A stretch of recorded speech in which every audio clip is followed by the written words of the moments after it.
On this edition of Independent Sources, President Trump.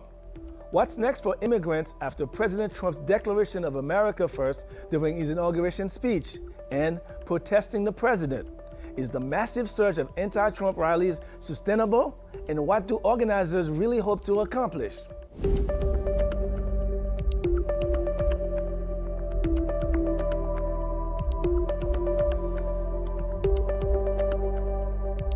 Independent Sources, your window to the city's ethnic and immigrant communities. Here's your host, Gary Pierre. After Donald J. Trump was sworn in as the 45th President of the United States at around midday on Friday, he made it clear that this was a new administration that would, in his words, always put America first. He couched his speech in promises of improving the country's physical infrastructure, battling terrorism, becoming leaders in science and technology, and looking beyond the country to space. Amidst those many promises was one that stood out as a not-so-veiled warning to immigrants and refugees. Here in studio to unpack some of President Trump's speech are freelance journalist Nida Khan and CUNY Associate Adjunct Professor Dr. David Karanga. Welcome. Thank you. But before we start our conversation, let's look at a clip from the inauguration of Donald J. Trump. From this day forward, a new vision will govern our land. From this day forward, it's going to be only America first. America first.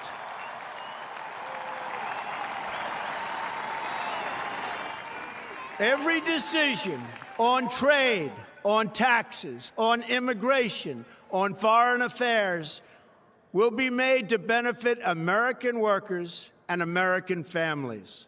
We must protect our borders from the ravages of other countries, making our products, stealing our companies, and destroying our jobs. Wow, that's quite an earful. So, Nida, let's start with you. What does it mean by America first? I mean, did President Obama, Bush, Clinton all put America second? Right. I mean, exactly. They also, of course, put America first. But I think he was basically just repeating the same mantra in the same speech that he gave on the campaign trail and basically speaking directly to his base. And I think a lot of people were looking for more conciliatory words or words to bring in people who maybe didn't vote for him and, you know, who protested the next day.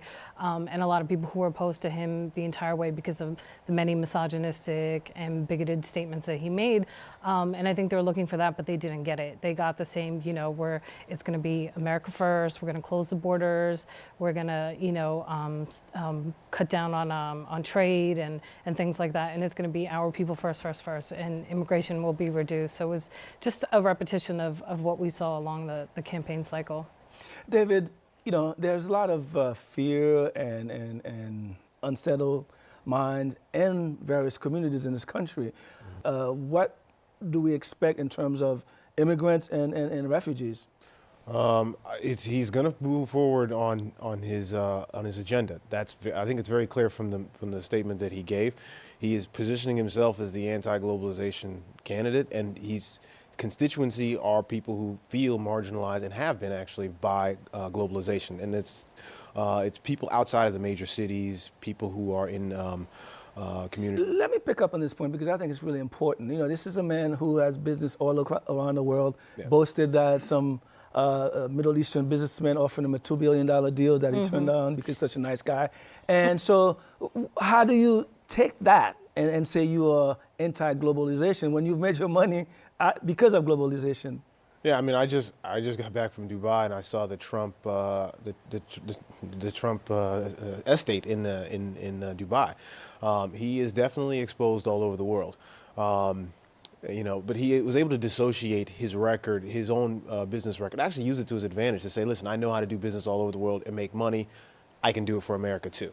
So where America can do business all over the world and make money and not lose, at least. Let's go back to the fear, you know, we were talking about. Is it real or is this something? I don't think it's it's misplaced. Right now, some things are there is legally there's a hurdle between him and some of his agenda. The Obamacare repeal that people are focusing on a lot.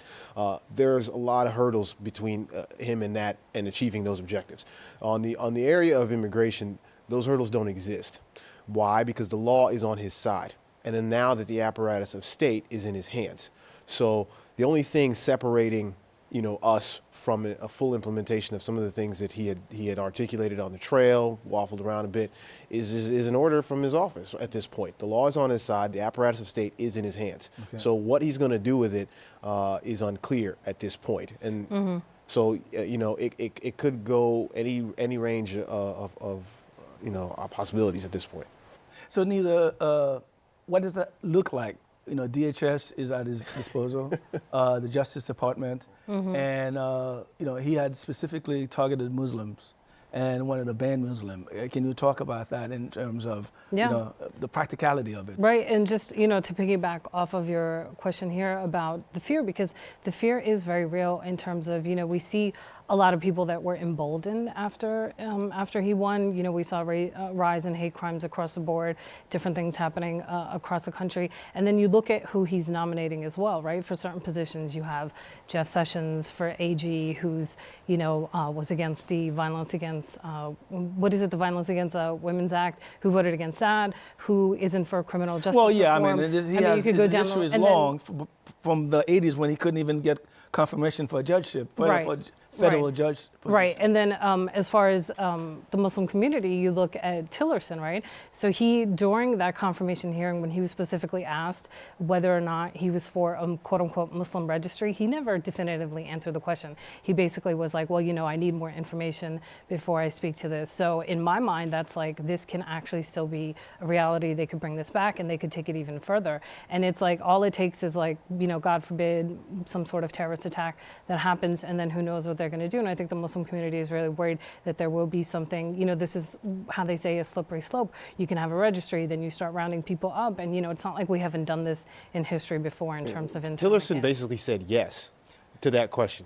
He in a diplomatic way, he basically said yes. Right. You ought to understand, we have been seeing an increase in grabbing of power from the national level, particularly in security and privacy issues. He basically the answer to that was yes. I didn't read it the way you said it. Was it no? He answered that question. Well, no, I agree. Yes. I agree. So what I'm saying is that he said he basically didn't answer the question, leaving it open to yes, this could still happen. That this is a very, very much a reality that he could implement, that the administration can implement, because he didn't answer the question. He just said, I need more info. So we're right. I see that as a yes. Right. But I think, tacitly agree. But now, with all the power that the president has on this issue of immigration, who can challenge this power? Post 9/11, all this, Patriot Act stuff. Nobody at this point. This is the thing that we've seen, this consolidation of power in the office of the presidency, in the executive office of the presidency, and it's ratcheted up to the point that it's very hard to check what they do with that power. And when they're not saying, even when they are saying that they're not going to do something, we now know that they do it anyways. So when they're not saying that they're not going to do something, that's a yes.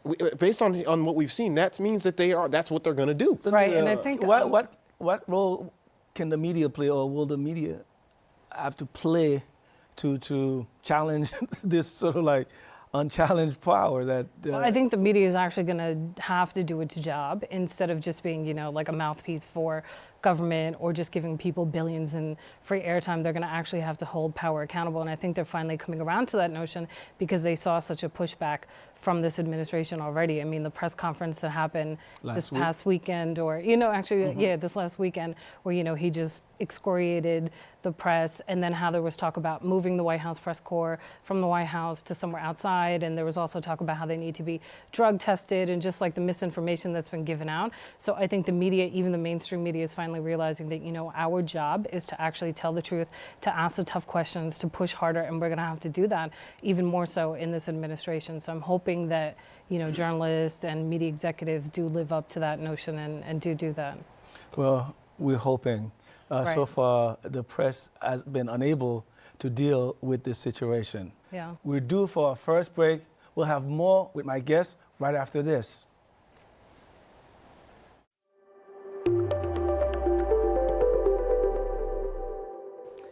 Thanks for staying tuned. So, David, we spent the first half of this segment talking about national issues. What about internationally? What's some of the impacts of this new president on a whole host of issues and policies? So let's start with the most important ally in Europe, Germany. It's unclear to see how he's going to implement his policy with our alliances with NATO and what have you. It's interesting that a lot of his nominees don't exactly share his views on some of his positions, his America First vision, his anti-globalization vision. It's unclear, how that's going to transpire and how that's going to. But he clearly has a vision to break with the way things are being done, and I will expect to see some deviation from, particularly on trade, on alliances, on U.S. intervention abroad. I do expect to see a rollback on those fronts. Neither in South Asia, what are people saying? What are these governments? How are they taking this administration? Because, I mean, he's basically, he has said that, more countries should have nuclear weapon. And, in Pakistan and India, they have a very tense relationship. Right. Very tense relationship. And so what's the mood in South Asia largely? I think in general, it's pretty much the same, where you have a lot of people who are just on edge and kind of, concerned about which direction he is going to go, because he is so unpredictable, and which is done on purpose. He said that himself, that I don't like people to know my next move and I want to be unpredictable. So I think it's just a lot of uncertainty, but then also on the back end, there's a lot of people hoping that did want him to succeed so that America may not be as powerful as it was. There's a lot of people that if they are anti-American, that they wanted this to happen. So I think you have like a mix of everything across the board. And just in general on the international front, I think what we also, like here in the US, failed to look at was how this has been happening around the world, right? Like you see, it's sort of like the consolidation of white power. Like we were talking in the green room about Le Pen in France, and then you saw this in Brexit. Trump is meeting this week with Theresa May, the prime minister. So, it's like this entire, holding on to white power, and we're seeing that across the globe.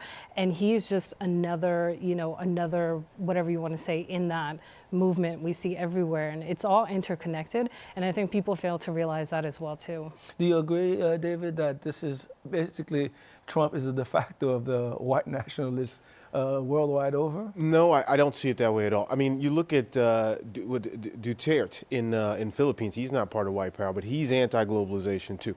But he's kind of very colorful and kind of, well, this whole wave of against remember, there are people who win in globalization, particularly in the cities and the urbanization, but there are people who are losing in this. And too much, I think, political decision makers ignored that. As long as they were getting investment in, the cities were growing, they ignored the people who were being marginalized in all of this. And they are real people. And they are the people who people like Le Pen, people like Trump, people like Duterte are representing. So I don't believe it's entirely, I think simplifying it as some kind of ethnic nationalism is I think oversimplification. Certainly nationalism is very real, but entirely ethnic nationalism, I think that's an oversimplification. And it also I don't think you can have both things at the same time, right? Yes, of course. Like what you were just saying about like inner cities succeeding and certain people being ignored. That's a reality, and that's what, all of these leaders have tapped into, but that doesn't negate the fact that there is this movement. And I think that also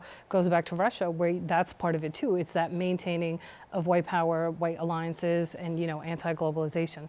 I think you can have both. There are factions in the countries, in the European countries, or the countries that have European populations. They are a faction in that, but they are not the entire group at all. The group is much broader than just that element. I know people want to emphasize that element, and they are there. They're part of the coalition, but they're not the entire coalition. The coalition extends, I think, beyond. That's why they're able to win elections and win Brexit and other things like that. It's not just those people. And I think trying to label them as that is actually a counterproductive thing, because it's it's to them it looks elitist because to these type of people it looks elitist to them. People who are saying, "Oh, you're just doing this because." Even though they're the epitome of elite. Well, yeah, I really can't get my head around this conversation, and because we're talking about globalization and those who have lost from globalization, but the winners are the people who are now in charge of the country. So, Right. Do they care more about the country's interests or their self-interest? Exactly. Because none of these people have a track record of fighting for the poor. So how are they planning on doing it right now? Exactly. Even Donald Trump himself epitomizes privilege, right? Like you have a supposed billionaire who had his own jet, who whatever, businesses, like you said, around the world, and yet he portrayed himself as the underdog, as, the man of the people. And when he is the antithesis of that, if you look at his life and the way that he was brought up, and that's what you see in a lot of these leaders. So who's, again, stopping this sort of like anti-world order? I mean, who's going The to people. stand up for it and say, look, the people. The go ahead. people, and that's, what we When you saw. say what people, what do you mean by the people? By the majority of the population that actually is for interconnectivity, for multiculturalism, for that sort of the world. But that has coming together as been one. under attack all over in Europe for a while. Multiculturalism is actually a pejorative word in Europe. Well, it depends. There's a lot of people who don't feel that way too in those countries too. It's split, just like we're split here. And that's why I think you saw with these protests, this was the first time where you saw such a massive global, a simultaneous protest around the world. Like they were on every single continent. Not to mention, I think the numbers finally here were about 50 states, every state. right, and it was about between 3 and 4 million, yeah. something like that. And you saw that in multiple countries. A lot more than at cities. the inauguration. Yeah, let's not get into the numbers game. But it was in the cities. This is the thing. There's people in the cities. But people came from all over to the city. it's- It wasn't just, you had people coming from Middle America, taking buses, getting on flights, carpooling. You had people coming But from also, everywhere. David, to this point, I mean, a lot of these rural areas cannot accommodate a large number of people, and they don't have the infrastructure to do that. But anyway, I think it's a side issue in terms of. But the question is again to you, okay, who is going to stand up for the world order, or is this going to be the anti-globalization movement is here to stay? What do you think? Well, I mean, there are certainly politicians out there that are still in favor of free trade and still in favor of more integration with respect to the world community. And in some sense, I think even Trump is to a degree. But as long as certain benchmarks are met, if they're not met, then obviously he can't support that. And we're seeing a response from corporate America and corporations worldwide that are jumping to this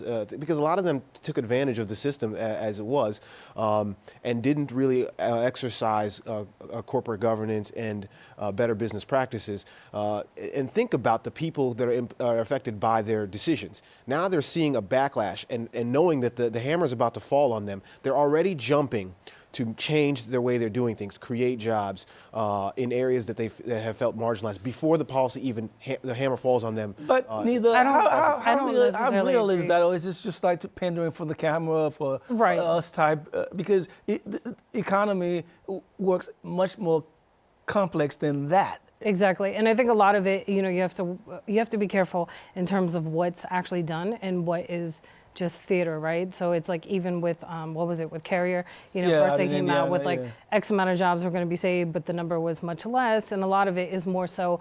Almost appearing that they're doing this work for the people and keeping jobs here, but the proof will be in the pudding. What is he actually going to be able to do, and what are the results, and what is reality? Where's the truth? And this is where back to the media is going to be integral in this. Like, what is the truth, and what is mere just window dressing? Well, we're going to end pretty soon, but I want each one of you to give a prediction a year from now.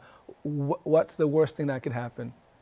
God, I'd rather That's- not say. yeah. I'd rather not say. I think it's entirely possible. The level of protest that we saw in Last weekend? in the Vietnam era. No, that wasn't protest. The level of protest we saw in the Vietnam era could return to the United States with the amplification of social media and the internet, which will make You don't it think this weekend was protests? Nah, it has to be sustained. Occupy Wall Street was sustained. The pipeline protests were sustained. Just one. If it's sustained, that's real. Right. Real protest is real sustained protest. But you can't But say that hold this on, wasn't a protest. well- Yeah, I totally disagree. This was absolutely a protest. Of course, it has to be sustained. sustained. And not only that, the question will be, will they be able to transform themselves into a movement like the Tea Party, or will they be like Occupy Wall Street and go away? That's, I think, is I going don't to be think the Occupy result. Wall Street will. Like, will they get elected officials, people that they want in office? So in what's your positions worst of case power? scenario? I don't know. I mean, that runs the gamut. That could be anything from repealing Obamacare to enforcing these immigration laws to starting a Muslim registry. I mean, there's a lot that I hope does not happen. So I'm in the same boat where I'm scared to say what's the worst case scenario. Unfortunately, we have to leave it there. Thanks to my guests, freelance journalist Nida Khan and CUNY Associate Adjunct Professor Dr. David Karanga. When we come back, can the wave of anti-Trump rallies continue, and are they becoming more organized?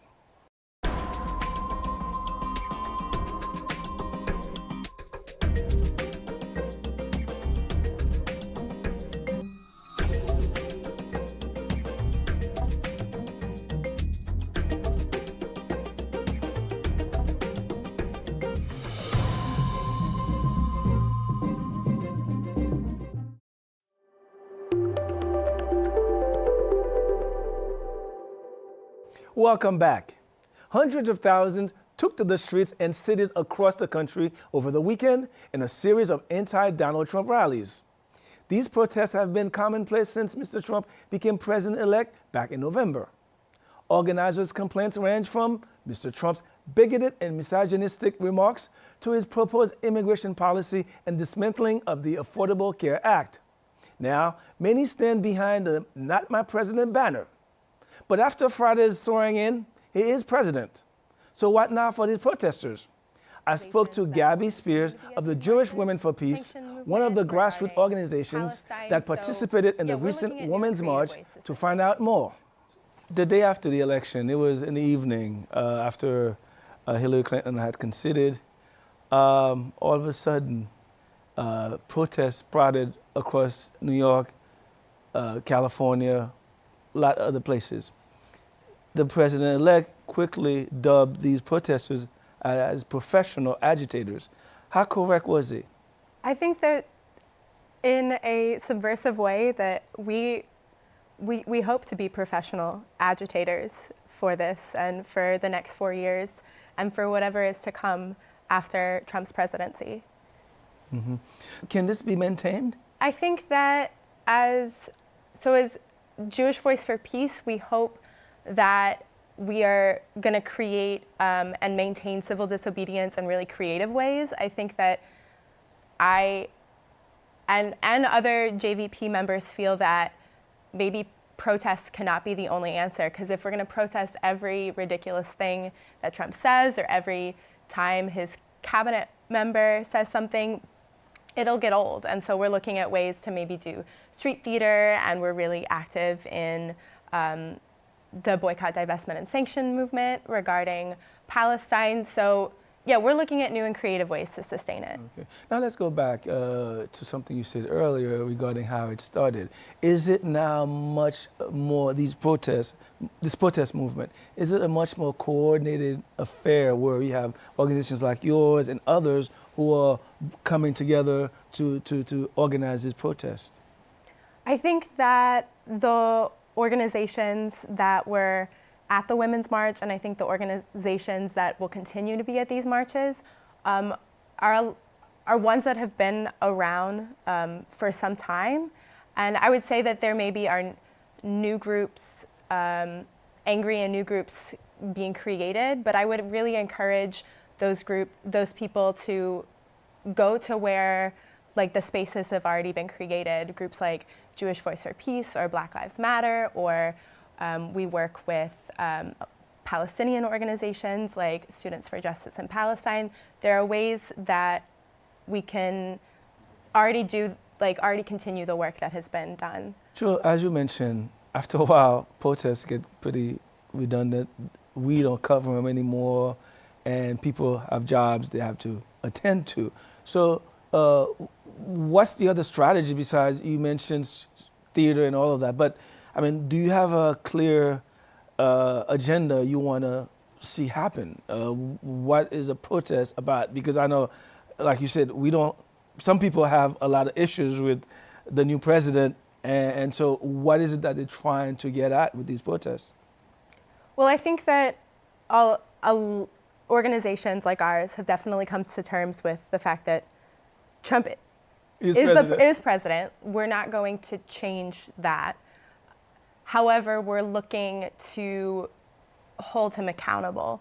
And I think really we're working to kind of be visionary about it, because the things that we're asking for, they quite frankly might not happen, but we're there speaking out in spite of that. They won. It was clear what their agenda was. And so what are we getting out of the protest?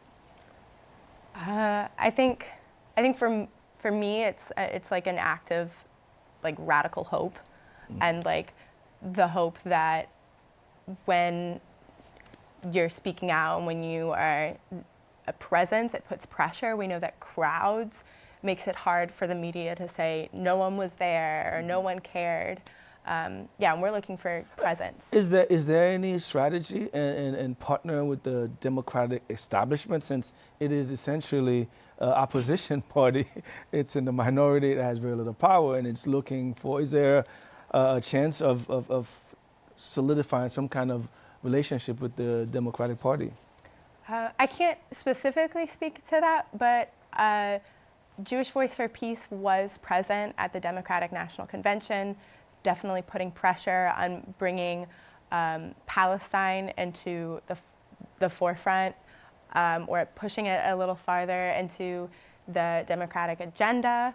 I would say that as JVP, we're searching for ways beyond that we've lost trust in the ways that Democrats and Republicans side with Israel. And we're looking for something like way beyond that. One last question. Recently, President Obama in his final news conference said that we'll be okay. Do you agree with that? I can say that I don't know. I can say that with a lot of privilege, that maybe as a privilege as a white person that I'll be okay, but I don't think a lot of my Black friends and Muslim friends and queer friends and Palestinian friends will be okay. And that's who I'm fighting for. All right. Thank you, Gabby Spears. Thanks for joining us. Thank you. That's our show this week. Thanks for staying tuned. Till next time, be independent-minded.